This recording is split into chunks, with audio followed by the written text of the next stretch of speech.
So I invite you to close your eyes and begin to quiet down your mind. There's so many things that you could have chosen to do on your Saturday evening, so give yourself gratitude for choosing to connect to a more peaceful activity where you can dive deeper and reflect. And as you notice your mind taking you to different things, your laundry, your dishes, your work, all those intrusive thoughts that are popping up, just try to center it to the sound that you're hearing and align it with your breaths. And try to take longer exhales than inhales. Just focus on your breathing, and anytime there's a distracting thought, try to recenter it to the sound and to your breath, finding that natural rhythm.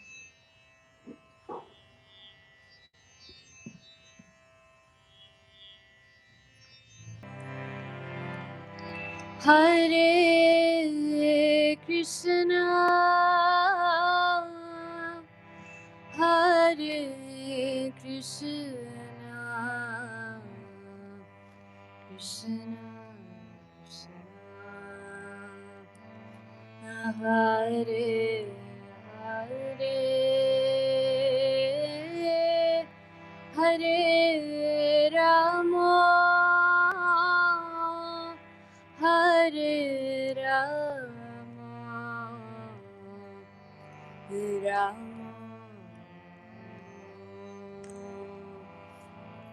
Hare Hare.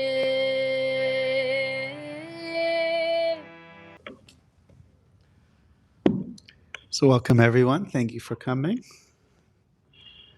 You could be out there with all the Santas, but you kindly agreed to. Actually, Santa is something that we want to achieve. Santa is a state of peace in Sanskrit. So this is one of the, and actually, happiness doesn't come from obtaining things. Happiness is a byproduct of actually a peaceful mind. So that's one of the things that we can gain from soul talks. So there's some, can you remind me, what's your name? Emma, welcome. Have you been here before? Okay, nice. I think I've seen you before. And the gentleman there back there, yes. Yeah, what's your name? Richard, welcome. And then behind Richard we have Mangala, Mana Mandire. And next to you is Manoj. Wonderful. And this gentleman here, what is your name? Will. Okay, so I think I got to meet everybody. And remind me your name once again. Yuan. Welcome. So my name is Nityananda Chandra. It's a spiritual name that was given to me when I took vows of spiritual practices many, many years ago. I first learned about this in 1993, before you were born, I'm sure. And I became a monk in 1999. And as a monk in the Brooklyn Temple in 2001, I gave my wife to be a book at Grand Central Station. And then our whole story started sometime after that. So in 2003, I was living in Portland, and we had this nice little temple in Portland, Oregon. Very cool place. Any of you been to Portland? Beautiful place, isn't it? Very beautiful.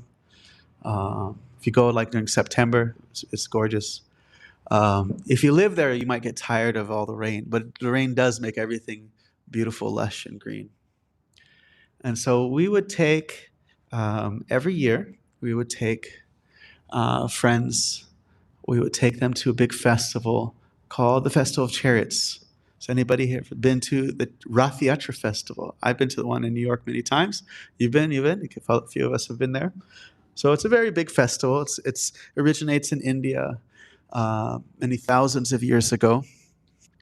How many of you heard the term juggernaut?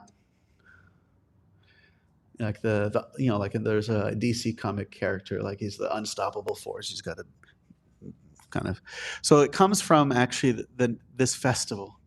It's the festival of Jagannath. Jagannath is a name for God, which means the Nath, the Lord of the Jagat, the Lord of the universe. And they have this chariot festival in India. It's one of the biggest parades that takes place in the world. About a couple million people are in the parade itself. And they have these giant chariots that are like three-story houses on wheels.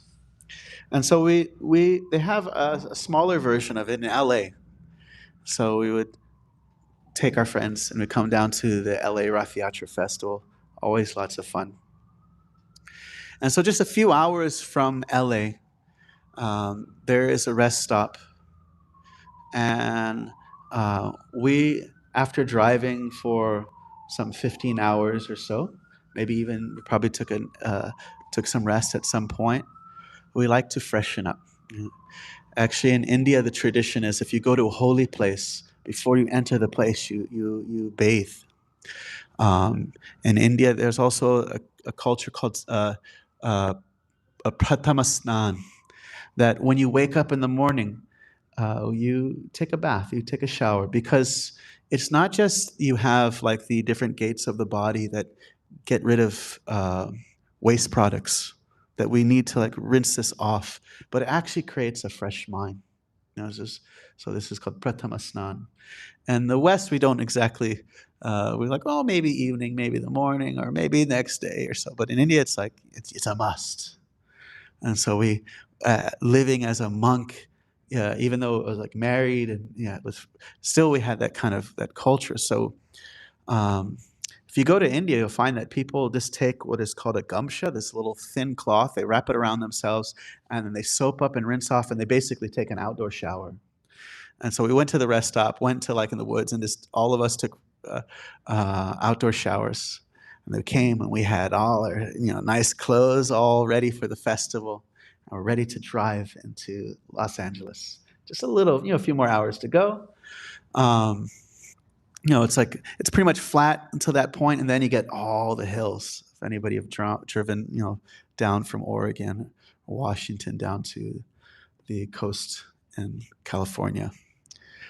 And so we're driving, and driving about 80 miles an hour, I think, maybe 80 miles an hour, and a tire pops. Tire pops. And we're going this way, that way, this way, and then we finally skid, and then onto the side. And throughout the whole trip, it was either a cliff or like the side of the rock mountain. It's like there's either you hit the mountain or you fall down the cliff. But the moment that our tire popped, then everything just got flat at that moment. And so our van flipped on its side and slid down the road on the side, off the side of the road. And ambulance came. They took us to a hospital. Ended up being a hospital for prisoners. Prison hospital. It was the nearest hospital. And so there's like somebody with a handcuff on to their bed. It's an interesting place. My wife got some stitches in her forehead. And then we go to the festival. Then we end up, they flip our van on its side. It's a little lopsided now. It still runs. And we slowly drive it to Los Angeles, but we have some blood on our clothes. And so, as you might have seen, this is called My Way. Usually you say, or the highway. This is what does that mean? What is that statement? My way or the highway? There's only one right way. There's only one right way, and you get out of here. Go on the highway. Get out of here. It's like there's the only my way, and anything else is off limits. It doesn't make any sense. But this is my way and the highway, and so we'll explain what this means. And so you may travel on a path, and you might have an idea of where it leads. I thought I was going to the festival. I didn't know I was going to a prison hospital. That's not exactly where I thought it was going to take me. And so we find, here a little more pictures of the festival. Nice photos there. Look at that. The ones in India are much, much bigger. This is a little replicas of them. And they have some nice vegan or vegetarian nachos and all kinds of, it's a nice festival. It's a lot of fun. So, so have you come across this kind of mentality? Did you grow up in America? This, there's one true religion, and if you don't accept the true religion, you're probably going to suffer eternally. Has anybody come across that? Share some. What are your thoughts? What are your thoughts? Any thoughts? Express. Can Become like the same. Like if I would do something stupid and silly, I would still gonna go to hell. go to hell. Yes. That's how it felt like. Yes. Grew up in a Colombian household, so very Christian Catholic. Yeah, like anytime you went against Jesus Christ, it's like, yeah, you're going to hell. So, And this mic won't pick up on the speaker, but it will pick up for those who are watching. Sorry, I just tapped it twice. Anybody? Yes. So, what would you say is the opposite of that? What's the of my way or the highway? All roads lead to Rome. So, what are some of the thoughts on that? What are the implications of that? Just that any path will lead you to the same destination. Okay. And with the my way, the highway, what's the problem there? Is there anything you feel a little uncomfortable with that kind of idea? There's only one true.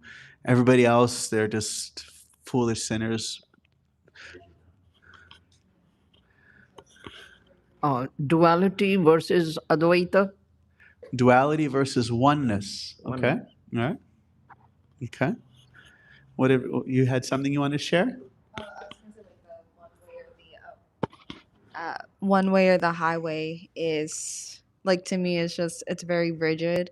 I think I think I remember. Okay, like Sebastian said, I think we have to be open to many different beliefs and ideologies. Like you don't have to agree with them, but you have to I think you should respect them. Okay. And perhaps maybe intuitively or intellectually, it just seems a little.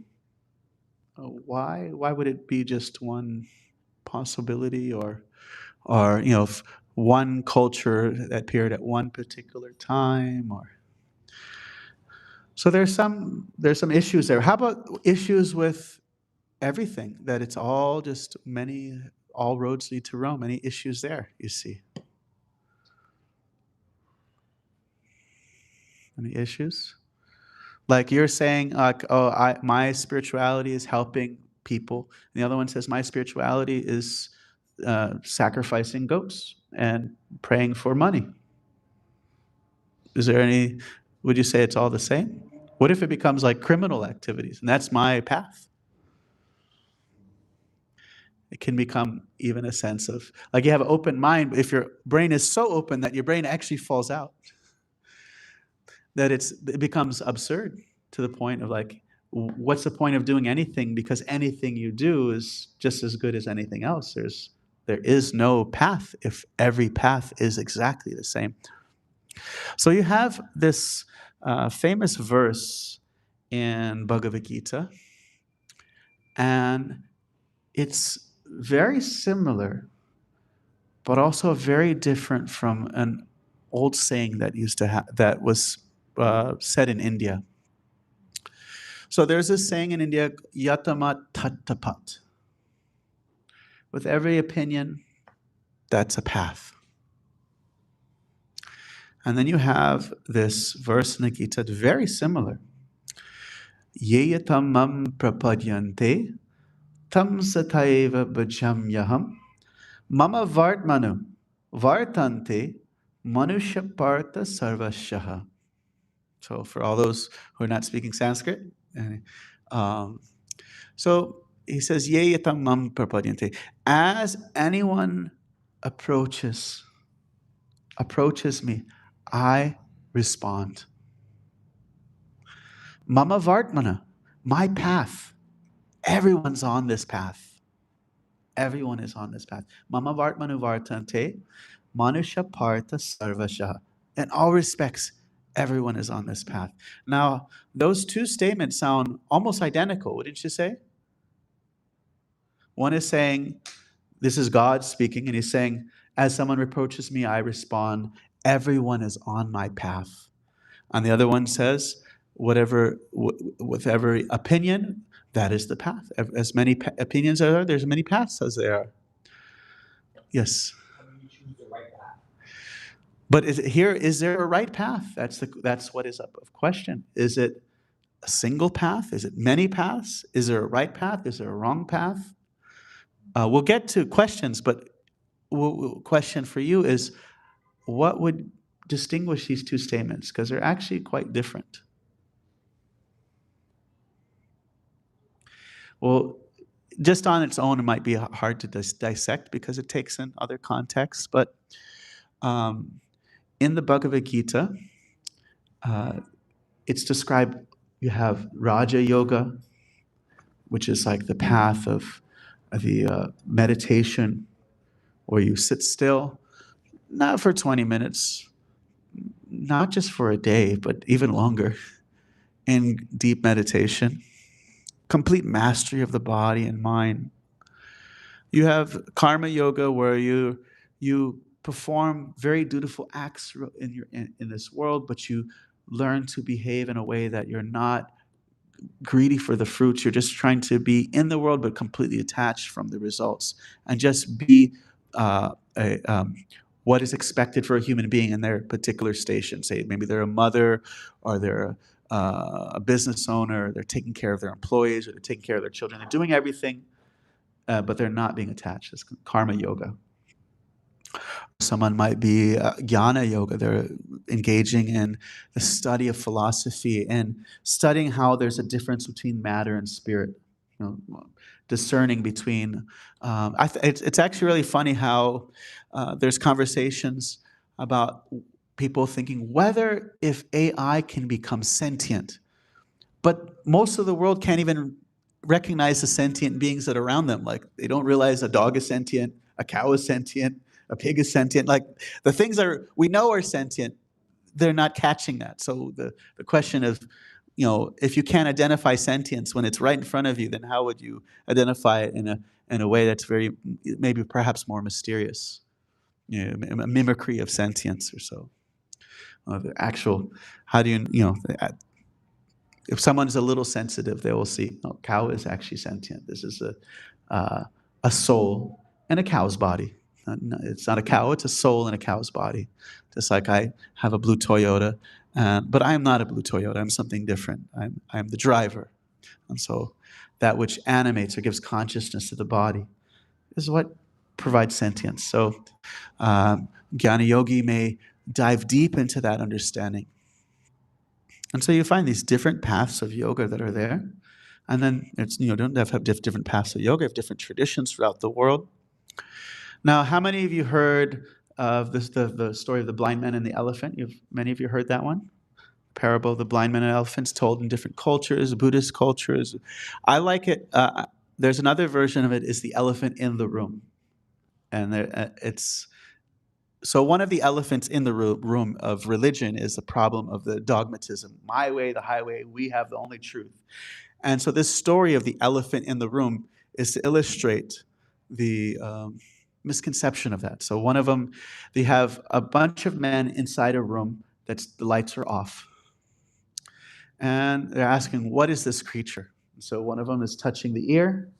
They're like, it's like a fan-like creature. It's kind of like a hairy canvas. And and the other one, he's got the tusk, and he's like, you're wrong. You're actually insane. It's like almost like a spear. It's very hard. It's not hairy. It's not like a canvas. It's not malleable. It's hard. It's not even warm.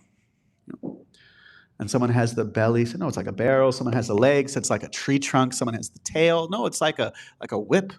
Someone has the nose and says it's like a boa constrictor. Each one has this kind of different description. And the other one's like, no, come to this side of the room. They're like, no, what you're saying, first of all, doesn't make any sense. And I'm holding the truth in my hand. I have the truth. You're wrong. And so now the problem with the blind men and the elephant is that they're blind. and so they're not able to. The parable. I like the parable with it in the room, because you know what you can do with the room is you can turn the lights on. And when you turn the lights on, everyone sees, oh, okay, what they weren't even willing to investigate in the past. You know, I have the truth. I'm not going to, first of all, what's coming out of your mouth makes no sense. So I'm not going to even look into what you have to say, because it's not making any sense in my understanding. So this is kind of how different religious traditions deal with each other. Like you're making no sense. It's completely wrong. And I have the truth in my hand. And so one of the solutions of that is turning the lights on. When you turn the lights on, so if somebody becomes enlightened, like the word Buddha, it comes from the Bod. This is a Sanskrit root for to awaken, to the state of being awoken. Means that you see everything clearly. Like my wife was sick with the fever, and the lights were off, and she says, wait, I can't see. And then she started laughing. She said, oh, my eyes are closed. And she was like, oh, my eyes are closed. I'm a little slow right now. I'm feeling a little sick. So to awaken means you can start seeing things, you know, in their proper state. So this understanding of when you turn the lights on, you start to see all these various connections. Oh, this person, I had some understanding, but this person's also speaking some truth. Now, there is another alternative to dealing with the problem that all these people can't understand each other without becoming very deeply advanced, enlightened persons. You know, like say, okay, I'm right now, I'm not at the level of a Jesus Christ-like saint. So yeah, I'm not enlightened. So what's another solution? Anyone have a guess what that could be? In relation to this whole, the elephant in the room, and the lights are off, and what is another way that we could figure out what's another way that we could actually have a better understanding of reality, of what we're actually trying to perceive? Yes, Ash. Undergoing this interfaith, interspiritual ministry seminary that I'm actually doing, one of the first things that they actually ask us to do is to be of healing presence for each other and with each other. There's a ton of understanding in there that comes across beyond what I can speak and explain. Nice. So just wanted to share the notion. So that humble kind of, maybe I have something, but that's not everything. But perhaps that kind of humble openness, as you mentioned. You wanted to share something? I was going to say focusing on listening to each other, Mhm. because they all have something important for the other to understand the whole picture. Nice. Anybody else have any reflections? Yes, sir. I guess you can't control it, but if the elephant moves and just like roars and turns, then all of a sudden, through some element of fear, you're seeing different parts of it. Okay. And that allows you to maybe soften your ego and maybe expand a bit more. So there's a German saying, Dummheit und Stolz wachsen auf demselben Holz. So if we have any German speakers, it means, do you speak German? Okay. So it means pride and stupidity grow on the same tree. You know, how does a tree that has lots of fruits, how does it stand? And a tree that has no fruits? So that sense of openness is helpful. Another thing that can be helpful is the concept of an elephant. Like if you know what an elephant is, and then you're like, oh, it's the elephant. Bam, I got the answer. I just got the tusk. You know, I felt the trunk. Oh, this is an elephant.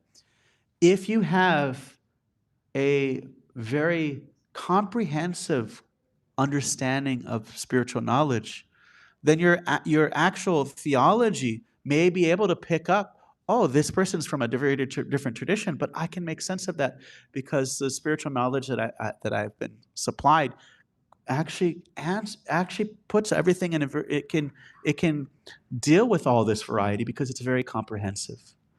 So if you have a full understanding of an elephant, then even if you tactile, you just come across one part of it, you can understand the other parts.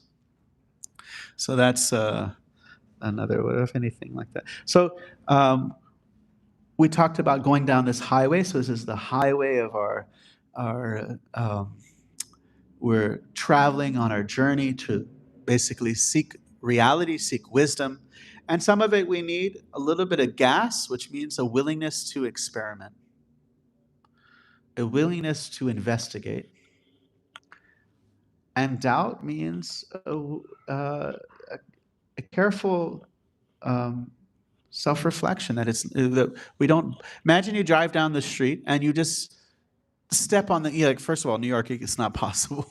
It's like I heard the speed limit in London 100 years ago was 15 kilometers an hour, and the average speed in London now is 15 kilometers an hour. It's just going full circle. So you just can't just slam on the gas and just go. So going through life without just with a kind of a gullible kind of acceptance of things. Oh, this religion, that religion must be, it's the right way. So that's that attitude of to have an answer but to avoid questions. It's my way, and that's the only way. Because if you have questions, you'll definitely see, wait, that doesn't make any sense. It can't just be one little tradition and then billions of people are eternally tortured forever because they didn't accept one particular tradition.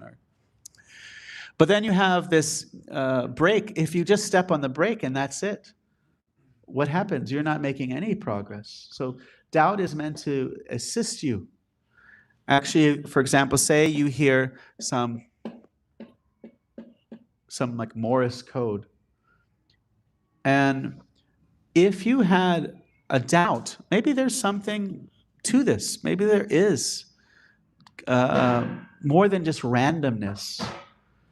Then you can start to investigate. Maybe, oh, this is there. I see some patterns here. You can crack the code if there is some ability to question and ask these things. So it's important to have doubt because that reveals new things. And it's important to have faith because faith means just the ability to actually investigate. Like we tell you, catch the F train and you can get to Broadway Lafayette near the Bhakti Center from, you can go all the way from 42nd Street where they have the Greyhound. And you might say, well, I don't believe that. And we show you an MTA map. We give you, information that seems reasonable. And then you meet other people that have also been there. And so with that, hopefully you have enough trust to like actually get on the train. Now, when you get on the train, it takes you from 42nd Street to then what's next? Penn Station. And then from Penn Station, it takes you to 14th Street. From 14th Street, it takes you to West 4th. Now, is that faith anymore? No, you're getting a practical experience. You're actually experiencing the information that you've been provided to, even though you might not yet be at the destination. So faith, this means like this kind of willingness to participate, but it should not be done blindly. So blind faith is to have the answer. Like, I just accept this, but I'm not going to ask questions. I'm not willing to hear any questions. And then blind doubt is to have many questions, but you're actually not looking for an answer. It's kind of just sometimes you have like in debates where the person doesn't have a position, but they just want to defeat the other person. But the best type of debate is when both parties just want to know what's reality, what's truth. I don't care if I'm right or wrong. I just want to know what is truth. So Krishna in the Gita, he says, Vada pravadantamaham. To that type of dialogue where both parties simply just want to know truth. And so I would tell you a story about elephant. You want to hear a story about elephant? Let me know. Anybody here want to hear the story? So there's an ancient book called the Srimad Bhagavatam. And this story addresses that elephant in the room of religion, of that kind of, often we find this mentality of dogmatism, that it's only our way and everybody else is doomed. And so there is a story of a person who he was a king, but his next life he was born as an elephant. He was born as a Gajendra, as a king of elephants. He had, Indra means like a king. So he had his harem of elephants are not monogamous, just to let you know. So he had all his ladies, he had his kids, and he was proud about his his nice. And so when he was walking through the forest, everything used to flee out of his way, and he would enjoy in the bathing in the beautiful lake. There was a lake with lotuses and everything. He had a wonderful, beautiful situation. Any of you have heard of the kirtan, or it's not, it's a kind of mixed album, Willow Smith and Genevieve Harrison, our friend Genevieve. She did this album. And so they did a song, one of their songs is of this story, Gajendra. So this elephant, he's having the time of his life, but as things happen, if you're having the time of your life, don't worry, some trouble will come soon. And if you're having some trouble, don't worry, some good time will come soon. It's just winter, summer. It's going to happen. You don't have to actually do anything about it. It's going to happen anyway. It's just the way the world works. And so an alligator bit onto his leg and started, trying to, devour him. They were fighting. But the elephant, unfortunately, was not in his element. He was in the lake. And not just in the lake, he was not even touching the floor of the lake. It was so it was a terrible fight. And he's such a strong creature, but it was this terrible fight. And he was fighting and fighting and fighting. And this went on for a very long time. And he started to feel not that sense of like, I've got everything, I've had it all figured out, but a sense of that great humility, and I really need help. And in his desperation, some mantras, some prayers that were in his consciousness from a past life, he started to call out. He grabbed one of the lotus flowers with his trunk and he held it up as an offering and he said, "Oh Lord, please save me. I give myself to you. I'm yours. So please come to me. I will not be living my life just for my sake. I want to give my life to you. So I'm yours, so you're my only protector. So please save me." Now, one thing that is mentioned is that in his prayers, he had no idea of a name of God, or was he a Jehovah Witness, or was he what's that anybody know this joke about the man who was on the bridge?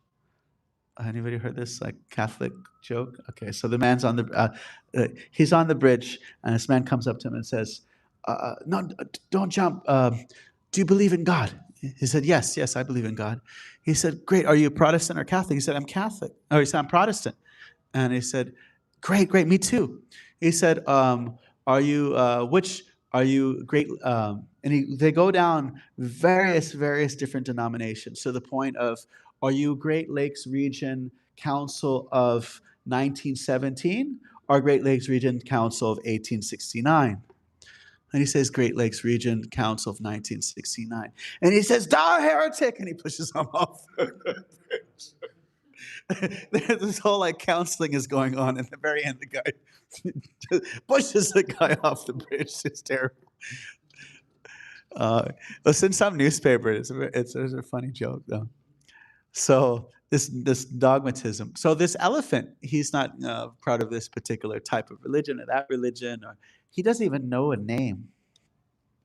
And that there describes that there were angelic beings, like in the Vedas and the Eastern religion, it's understood that there are different, humans are not the most intelligent and powerful beings in creation. There are things even above humans that are not necessarily eternal divinities, that are but do have control and influence and they were watching and feeling like, we are the ones that kind of look over nature, and this person is not even approaching us, they're approaching the supreme divinity. Good luck. You know how hard that is? These are what their angels were feeling like in that way. Good luck. And it describes that Lord Vishnu, or God, appeared instantly in response to that kind of the angel's mentality. And the elephant, he didn't have a name, he didn't have a particular conception, but he was like, I don't want these minor personalities. I want the source. I'm trying to connect back to my source. I'm yours. Please accept me. And immediately there is a response. There was an immediate response. And so there's a term called bhava grahi janardana. Should we do that as our Sesame Street word of the day? That's 3 words, but anybody want to try? Bhava grahi janardana. Bhava grahi janardana. It means he takes the intention, the essence. He knows what is the actual intention. And so immediately you have this response from the Lord. So in this, one of the points of this story is there was no need of a particular type of religion. It's the actual intention that's being pointed out. So why are some I have an adopted daughter. I just picked her up from the airport. She relocated with her biological father a few years ago, and so we picked the both of them up at the airport right before coming here. And so my wife and I were getting our 15-year-old son to clean his room, and as you can imagine, it's not easy to convince a 15-year-old boy to clean his room. So what are some reasons why a 15-year-old child would clean his room? Tell me, what motivations could be there? Girls coming over? Yeah. What else? That's a good one. Allowance. That's a good one. Yes, yes. New Xbox. Okay. Anything else? He likes cleaning. He just likes that. He wants that sattva, that kind of pure atmosphere,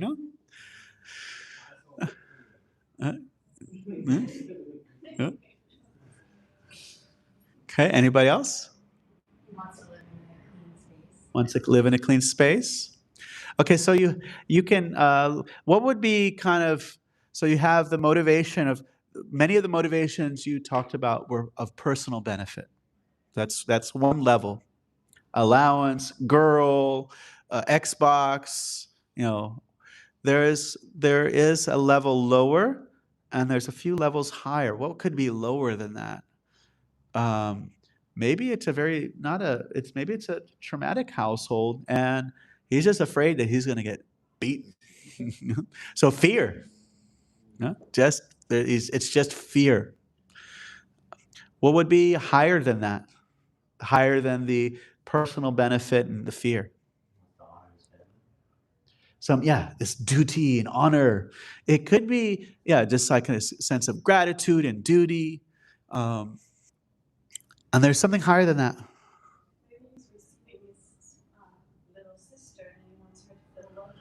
Okay, yeah. So there's a sense of affection, of love. So that's even higher. So it's duty can be affectionate, but it can be kind of a little distant, kind of just like obligatory kind of duty. I do what I have to do. I need it. It's like you might feel duty bound to honor your teacher, but maybe your spouse, it's something more deeper than just the duty of the fellow. Yes. Chance to meditate. Oh, yes, yeah, very good. So, just like you have these different levels of motivation, fear, profit, duty, and genuine affection, people can approach spirituality. You know, what you better go to church, temple, synagogue, mosque out of fear. You know, you better go, or you're going to be roasted. They're going to put you on one side, and they cook one side, and they cook the other. If you don't do this, so there's a sense of fear that is there. And then there's call 1-800 Jesus, Buddha, whatever, and you're going to get you get money if you give this little donation, and God's going to make you wealthy. So profit. Maybe there's a girl there. Maybe it's a girl in the church or something. Parents said I'll get an Xbox if I go to church every week or something. I go to temple every week. So there's some profit, or there's some. I come from a good family, and I feel I need to be dutiful to my parents, But the highest is actually a genuine affection, that we're cultivating this genuine affection. So in that verse, Krishna says, as you approach, I respond. Yetam mam prapadyante, I respond. So how many of you heard the term Maya? Maya? So Maya means illusion. It's what makes us think. We talked about how we're not the body. We're actually the soul within the body. But it makes us think, no, I am this body. I'm American. I'm an Indian. I'm Russian. I'm a New Yorker. I'm this or that. It makes us identify with the temporary, and it's the energy that causes us to not see the reality that we're actually eternal beings, and the reality that everything is actually a part of God's energy. It's like the two fish, these young fish are swimming, and the older fish swims by, and he goes, hey, how's the water? And the fish, they're swimming, and and then after the old fish just swims by, they're like, what's water? They have no idea. It's all around them. It's in their gills and everything, but they just have no perspective of it. So divinity could immediately, if Maya wasn't there, we would be completely in awe, love, whatever, of divinity. It's all around us. But we wouldn't be able to perceive it if Maya is there. Why is Maya there? Because as someone approaches, I respond. You don't want me? I will hide my existence from you. I will not impose a relationship with you. I will hide that existence. You will not see that, like water, I'm all around you. So this is one of the themes of that chapter 4, that Krishna is there, but Maya is what causes us not to see that. So in the Bhagavatam, the first volume, first canto, there's 18 volumes of this giant book, the Bhagavatam. It describes that there are actually 3 different stages of understanding divinity. One of them is called Brahman. Let's add that to our vocabulary. So can everyone say that one? Brahman. Brahman. Is it Brahman? Brahman. One more time. Brahman. So this means spirit. Then the next one is called Param Atma. Param Atma. So this is super soul. And the last one is called Bhagavan. Bhagavan. So Imagine there is some Aborigines. They have never seen a train before. They've heard that there's something called a train station being built not too far from their village. So 3 heads of the village go to see, what is this train thing that everyone's talking about? And so the first one, they're all waiting there, and the train starts to come from far away. What does he see? He sees a big, bright light. And with smoke. It rumbles, shakes the ground, and he runs home. And he tells his friends and family, I saw a train, I saw a train, I saw a train. What is it like? It's a big bright light with smoke, and it rumbles. The other guy is a little bit more patient, stays a little longer, and he sees the train pulls up. He sees all the individual cars. He sees the gears. He sees people coming in and off with their luggage. And he runs home and tells his friends and family what a train is. The last one gets on the train. He meets the train conductor. He has some chai in the cafe. He sticks his head out the window. He's never been, the donkey that he has is not as fast as a train. He's never been so fast in his life. And he goes back home and he tells them what a train is. All 3 have a factual realization of a train, but in different successive stages. So Brahman realization is to realize the overall unity of everything. That everything is the energy of divinity. It has no duality to it. It's all oneness. You can't even, it's actually anirvachaniya. You can't even describe it. There is no subject or predicate. There's only the subject. There's no, it's just like this amorphous energy. And in the Vedas, it's described that energy is the aura of God. Just like a simple example, another example that's given other than the train is the sunlight, the sun globe, and the sun God. So if someone is, as we mentioned in this verse, yeyatamam prapadyante, as you approach me, I respond. So if someone approaches God as the energy, then what does he reveal? And what does he only reveal? The energy. Not going to get personal, not going to reveal care or intelligence, because that's not what the person's seeking. Then there is another level called Paramatma. It's what the yogis are trying to connect to, the Lord within the heart, within the atom, within the heart of every single creature. You know, you find different butterflies, birds traveling thousands of miles, performing great intelligent activities. And, you know, they give you a little card in science, they call it instinct. But you say, yeah, but how does it take place? And they say, instinct. But no, but what's the functioning of it? Like, how does it actually happen? Instinct. They give you a term, but what is the actual function?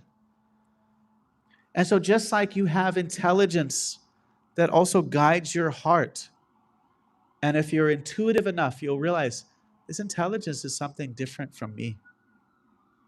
Like even this term, I felt that there is some cool term that just sums up this theory of blind doubt and blind faith.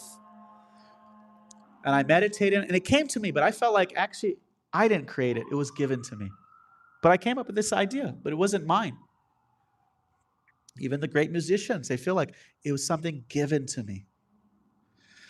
So in the chapter 15, Krishna says, I'm in everyone's heart, and I give intelligence. So that's called Paramatma, the super soul, right next to the soul. And so that brings in kind of more of a theistic view.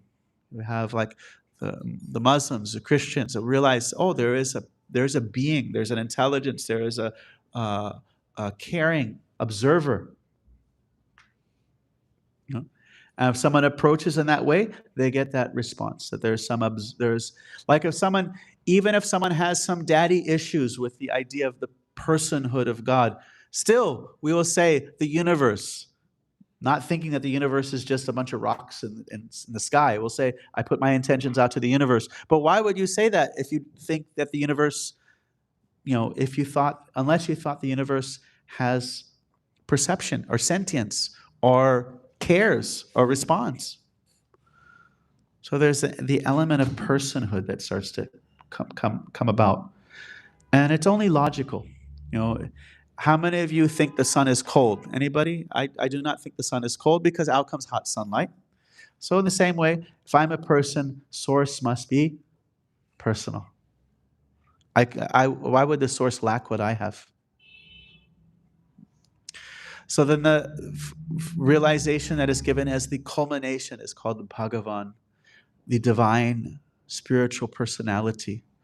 That there is an eternal abode that you associate with God and the divine spiritual reality. And that form, there's many, many different types of forms.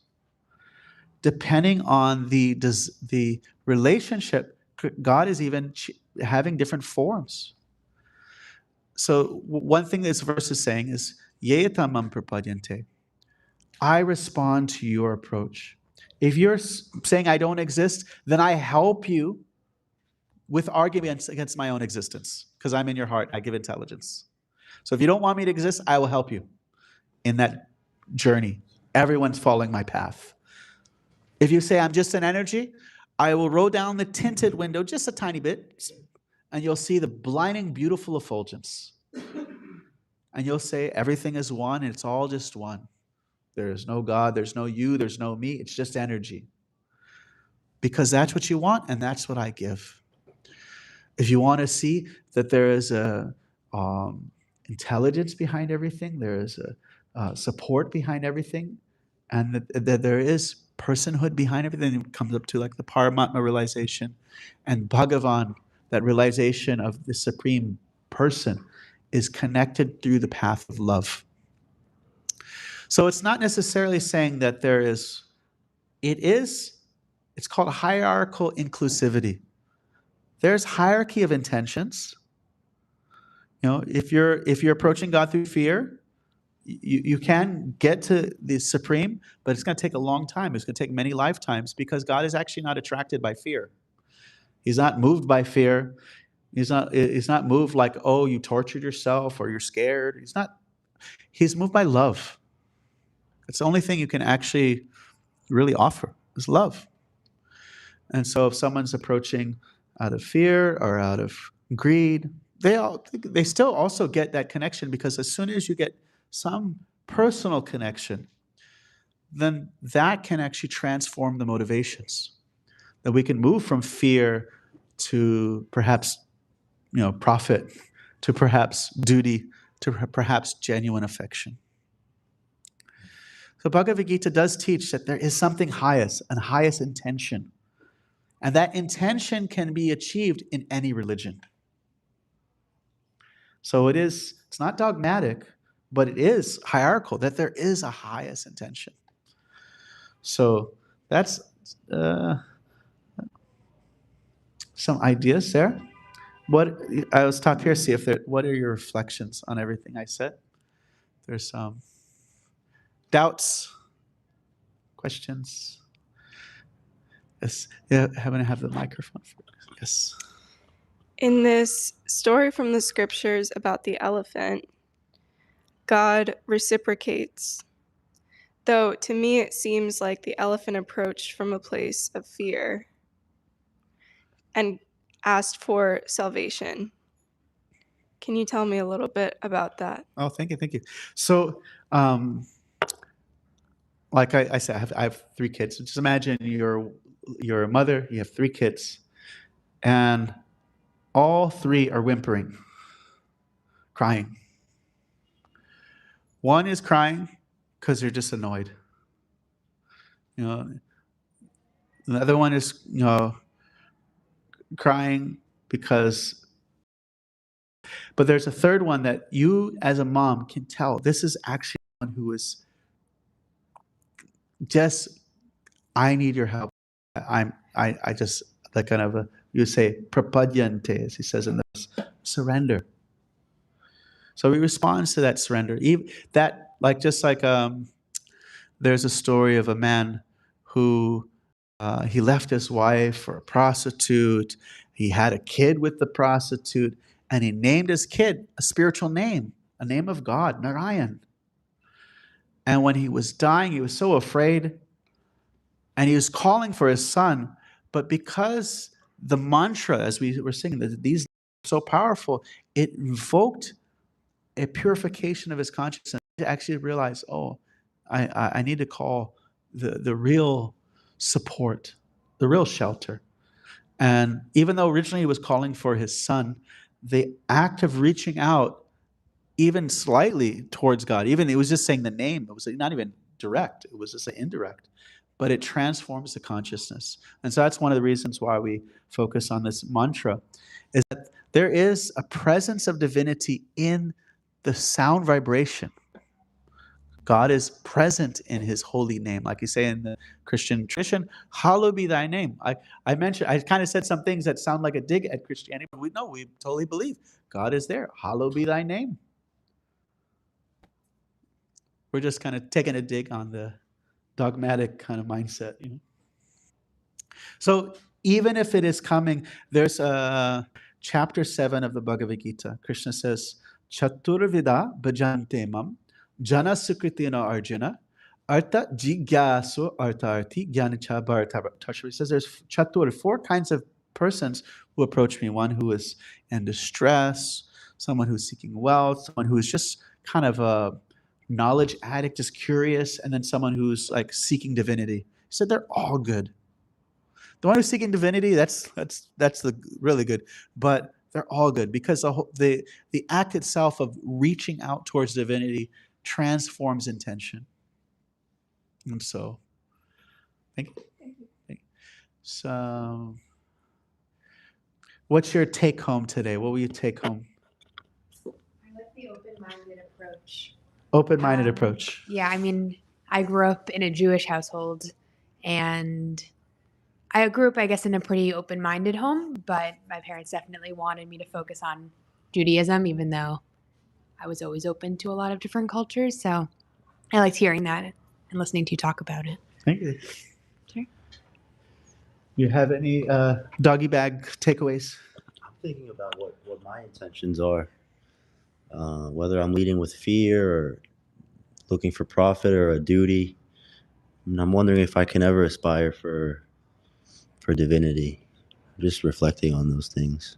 Good. I'm gonna have to think about that. Yeah. Thank you. Some more. Anything you take home today? Tell us.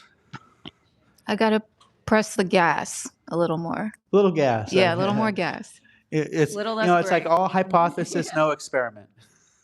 No, lots of experimenting. I'm an artist, so there's a lot of I go in and out of it, and I definitely feel I've gotten to a point that I've worked long enough where it's just keep the faith now. Like the experience is understood, the vision and the language is kind of made, and so now it's just don't go back in the doubt. Okay. Look back, see that you've done things and that you can keep building off of the things you've done. Every day isn't a new day. So Thank you. I love that. Yeah, there's a lot in the Bhagavad Gita that, in a sense, encourages doubt. Like you find Arjuna's just asking all these questions. 18 chapters, 9 chapters start with a question. The other 9 start with an implied question. But then there is like this verse that says, Agya shadadanascha shamshaya vinashati. And it's saying, say you have someone who just doesn't know spiritual knowledge, agya. So that's unfortunate. Then you have somebody who knows spiritual knowledge, but they don't have the worldview. It's just like they're a scholar, they study these things. That's even more unfortunate. It's like they have access, but they haven't digested it at all. It's just kind of on the periphery. And then you have the third one is shamshaya, that they have the knowledge. It's even like their kind of worldview and their conception, but they can't really give themselves. They're just too overcome with doubt to actually put themselves to actually reach for that reciprocity. Because you just, like the elephant, give that reach for that reciprocity, and it does come. As Jesus says, knock on the door and it will be.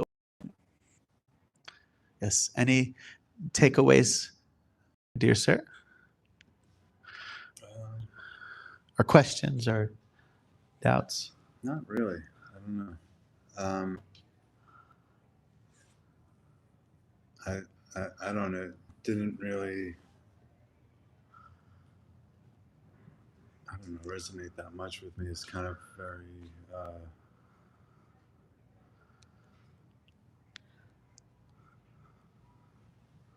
don't know. I can't put my words together right now. Okay. Sorry.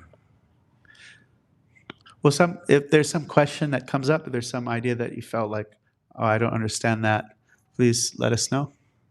Okay. Yes, in the back here. Anything you want to? Okay, on this side of the room, any takeaways? Yes.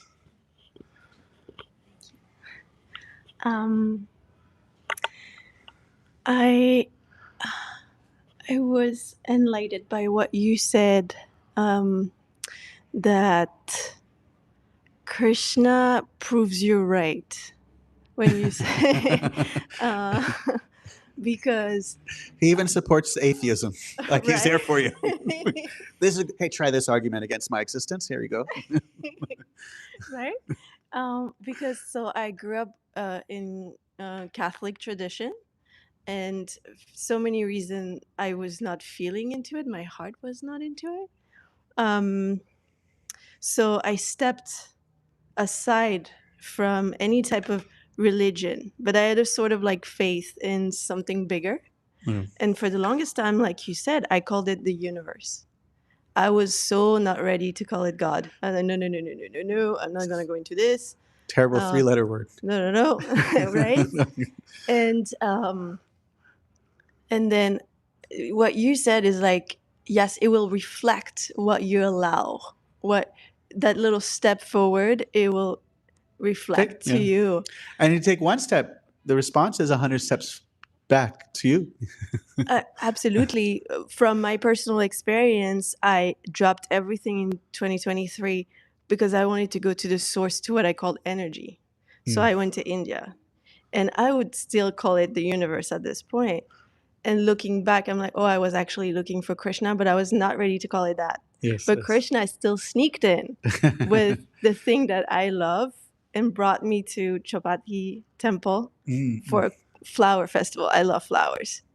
It somehow brought me there. And I was still not ready to call it Krishna at this time. And then coming back, like, oh my gosh, I was searching for Krishna. But I was not ready to say that. I was Yeah, not like George ready. Harrison, he writes such a beautiful foreword for the Krishna book. And he writes, everyone is looking for Krishna, but most don't know it. Whatever we're doing is we're actually looking for that source. Yeah. But sometimes we're a little scared about the dogma that we have with this idea of God. And so peeling it little by little, and like you said, like opening our heart with love. Yeah. And then it gives so much back. You're like, oh my goodness. Okay. And it is definitely expected. If someone has intuitively some sense of that there's a divinity, and then all they're offered is like, okay, you want to believe in divinity? Then you have to believe all these people in China are going to hell. You're like, oh, no, I'm not going to sign up for that. It's like, no, I feel something, but I don't know. I can't really commit to that. That seems wrong. So, any takeaways? I was just feeling really grateful for my mom because I was similarly raised Catholic and my mom is very devout, and that path didn't resonate with me. And I think that I sort of resented it for some time. But hearing you talk about the different paths and the way God can resonate with people in different ways, I was feeling really grateful for my mom and the way that she was devout, because she, I think, leans on divinity a lot to then give love to her kids and the world. And she's a very loving person. So I was feeling grateful for her showing me an example of, I don't know, a connection with a higher power that can bring goodness. Thank you. Want to share something? Yeah, I'll share. It's like what resonated with me is I used to be the kind of person that like led by fear a lot. Like I used to let fear control my life, and then I let go of the fear. And I was like, well, and I started experiencing new things beyond the fear. And I guess like what you were saying, going through life trying to find meaning, existential crisis. I've had like 20,000 of them, of 20,000 existential crisis trying to find meaning. But I also don't like my path hasn't looked the same. I think my path is constantly changing depending on the choices I make. There's a book I think you would love called Yoga and the Dark Night of the Soul. It's a really nice book. They might have it actually in the gift shop. It's I forget his name, the author's name. It's a really good book though. He's a really The Dark Night of the Soul.